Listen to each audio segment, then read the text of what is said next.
আসসালামু আলাইকুম। আবৃত্তি করছি কবি শুভ দাশগুপ্তের লেখা কবিতা মেঘ বলল যাবি। মেঘ বলল যাবি অনেক দূরে গেরুয়া নদী, অনেক দূরের একলা পাহাড়, অনেক দূরের গহন সেবন, গেলেই দেখতে পাবি। যাবি? জানলা দিয়ে মুখ ঝুঁকিয়ে বলল সে মেঘ, যাবি? আমার সঙ্গে যাবি?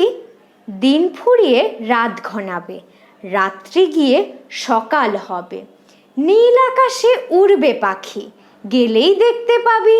যাবি? শ্রাবণ মাসের একলা দুপুর, মেঘ বলল যাবি? আমার সঙ্গে যাবি? কেমন করে যাব রে মেঘ, কেমন করে যাব?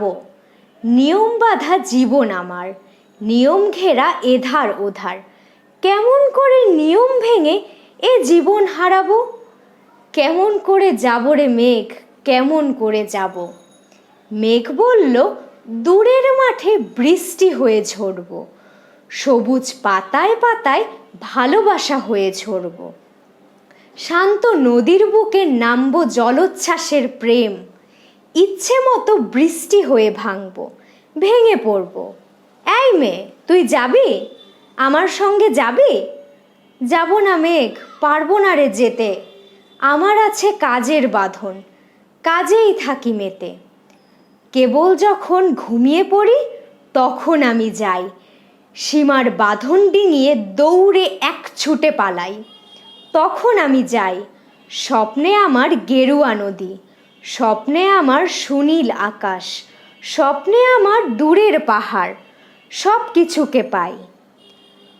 জাগরণের এই যে আমি কৃতদাসের মতন, জাগরণের এই যে আমি এবং আমার জীবন, কাজ অকাজে সুতোয় বোনা মুখোশ ঘেরা জীবন।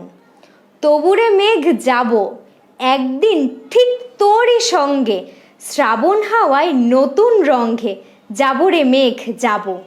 সেদিন আমি শিমুল পলাশ ভিজব বলে যাব, পাগল হাওয়ায় উতল ধারায় আমায় খুঁজে পাবো। যাব রে মেঘ যাব, যাব রে মেঘ যাব, যাব রে মেঘ যাব। ধন্যবাদ।